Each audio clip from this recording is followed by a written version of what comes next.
Hello friends, welcome to my YouTube channel. तो आज की वीडियो में हम लोग रोग निदान सेकेंड पेपर का कंप्लीट सिलेबस कवर करने वाले हैं। और इसके पहले हम फर्स्ट पेपर का सिलेबस कंप्लीट कवर कर लिए हैं, तो प्लेलिस्ट में आप जाकर देख सकते हैं। तो वीडियो में आप लास्ट तक बने रहिए। इस वीडियो में हम लोग रोग निदान सेकेंड पेपर में क्वेश्चन कैसे आते हैं एग्ज़ाम में, और हमें किस चैप्टर में कितना पढ़ना है, और एग्ज़ाम में कौन से टॉपिक इम्पॉर्टेंट हैं, वो सारे कवर करने वाले हैं। तो फर्स्ट पेपर में जैसे दो पार्ट थे, पार्ट ए और पार्ट बी, सेम इसी तरह सेकंड पेपर में भी पार्ट ए और पार्ट बी है। ठीक है, तो पार्ट ए में आपका आता है रसवा स्रोतस, रक्तवा स्रोतस, अस्थि मज्जा व स्रोतस, शुक्रवा स्रोतस। ठीक है, तो 50 नंबर तक के क्वेश्चन यहाँ तक आते हैं।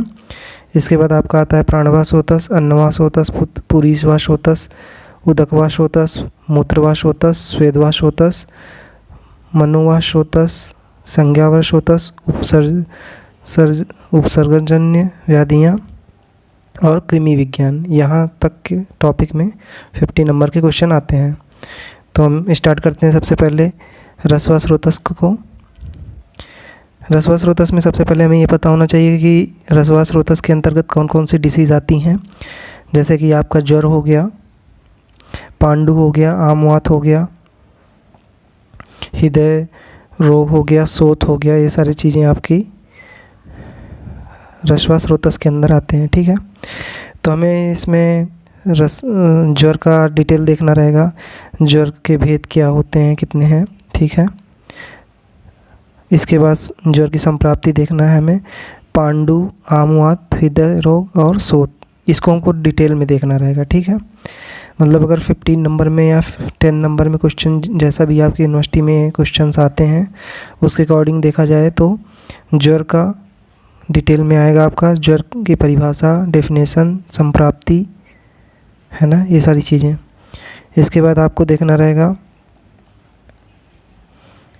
पांडु रोग।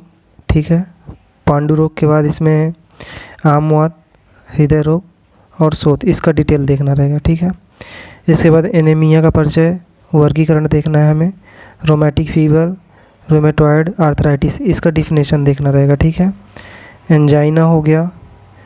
इसके बाद आप आ जाओ मायोकार्डियल इन्फ्रक्शन का परिचय। ठीक है, तो यहाँ से आपका 2 नंबर का क्वेश्चन आता है एग्ज़ाम में। ठीक है, तो हमें इसमें डिफिनेशन देखना रहेगा। ठीक है, तो अब आते हैं हम रक्तवा स्रोतस में। रक्तवा स्रोतस में हमको पता होना चाहिए कि इसके अंदर भी कितनी कौन कौन सी डिसीज़ आती हैं इसके अंतर्गत, तो अपन को पता होना चाहिए। ठीक है, तो इसमें याद करना है हमें कामला के बारे में, रक्तपित्त के बारे में, वात रक्त, शीत पित्त, महाकुष्ठ, मोस्ट इम्पॉर्टेंट। ठीक है, इसके बाद क्षुद्र रोगों का परिचय। ठीक है, इसके बाद आप आइए यकृत वृद्धि, प्लीहा वृद्धि, ल्यूकेमिया, थैलेसीमिया,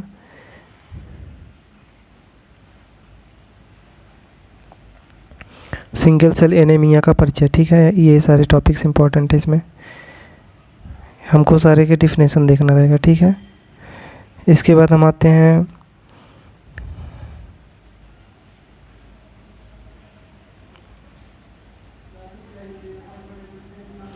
मांसवा स्रोतस की व्याधियाँ। मांसवा स्रोतस की व्याधियों में हमें कवर करना रहेगा कि ग्रंथि, अर्बुद, अड्स का परिचय। ठीक है, ये सारे कवर करने रहेंगे।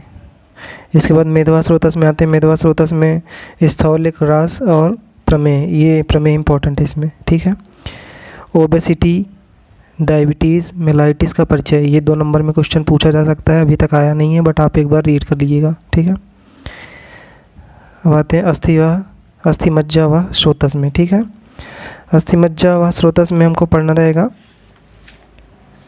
संधिगतवात क्या होता है, अस्थि मज्जा पाक परिपाक का परिचय। यहाँ पर आपका लॉन्ग क्वेश्चन तो नहीं आता, बट 5 नंबर में संधिगतवात क्या होता है और आमवात क्या आता है, इसमें डिफरेंस 2 नंबर में या 5 नंबर में पूछा गया है अभी।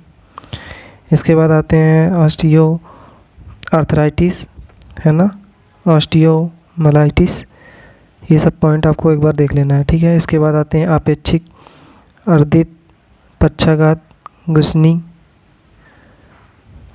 वाहुक, ये सब पॉइंट आपको देखना है। स्पेशली इसकी डेफिनेशन एग्ज़ाम में आपके आया हुआ है, ठीक है।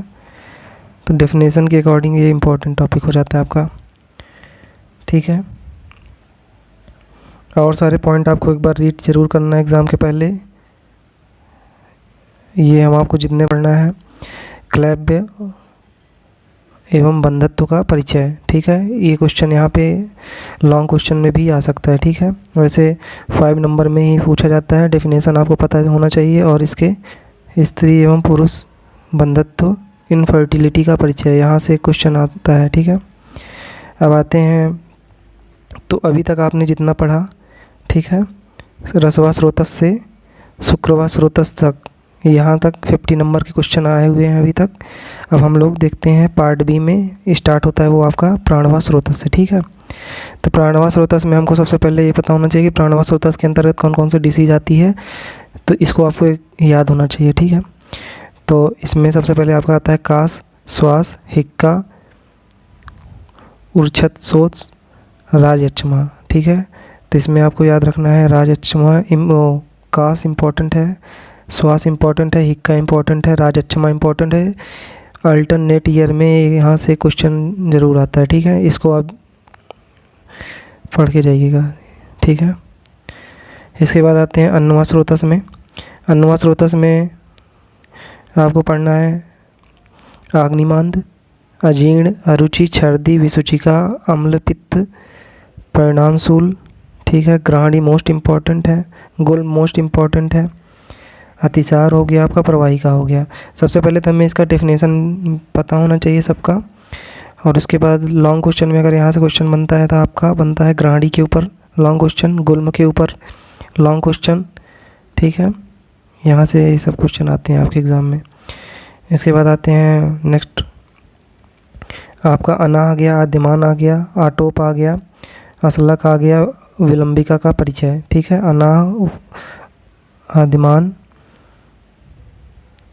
आटोप, असलक, विलंबिका का परिचय, यहाँ से 2 नंबर के क्वेश्चन आते हैं। इसको आप वेरी इंपॉर्टेंट रख लो, ठीक है।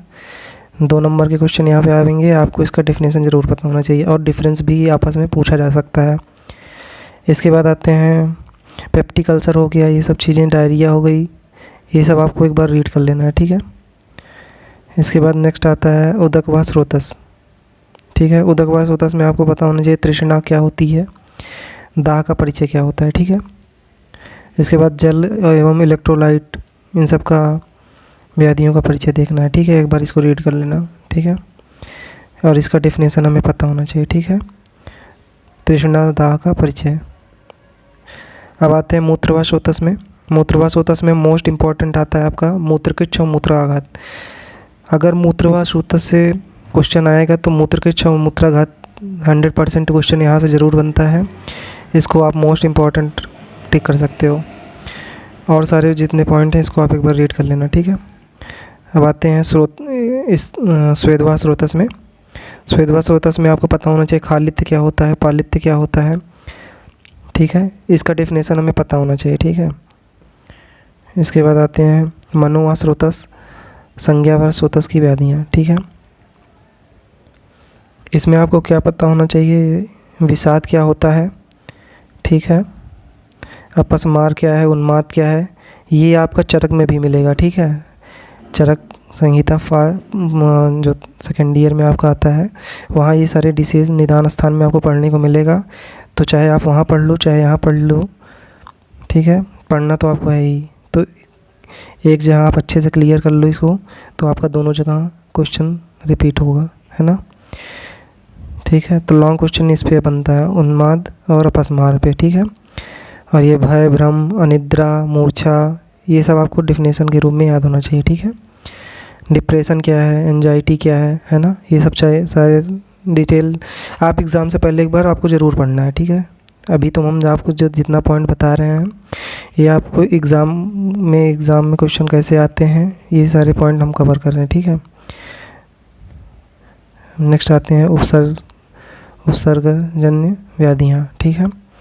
अब इसमें है आपका रोमंतिका, मशूरिका, उपदंश, फिरंग, ठीक है। लेप्रोसी, ट्यूबरक्लोसिस, एड्स का परिचय। एड्स का परिचय आपको पार्ट फर्स्ट वाली बुक में भी मिल जाएगा, रोग निदान का भी जो आप पढ़ेंगे पार्ट पेपर फर्स्ट में, तो वहाँ भी एड्स का परिचय है और यहाँ भी। तो आपको यहाँ चाहे यहाँ पढ़ लो चाहे वहाँ पढ़ लो, आप दोनों कॉमन पॉइंट है, ठीक है। तो इम्पॉर्टेंट है, ठीक है, एक बार आप ज़रूर पढ़िए इसको। इसके बाद आते हैं कृमि विज्ञान में। कृमि की परिभाषा, वर्गीकरण, कृमि रोग का लक्षण, स्नायु स्लीपत, ठीक है, फाइलेरिया का परिचय और सामान्य पैरासाइट्स का वर्गीकरण। तो एक लॉन्ग क्वेश्चन यहाँ से भी आता है एग्ज़ाम में, तो आप इसको इम्पोर्टेंट रखो। 15 नंबर या जो भी आपकी यूनिवर्सिटी में क्वेश्चन आता है तो यहाँ पे क्वेश्चन ज़रूर आता है, ठीक है। तो इस तरह से आपका पेपर सेकंड आपका इस तरह से कंप्लीट होता है।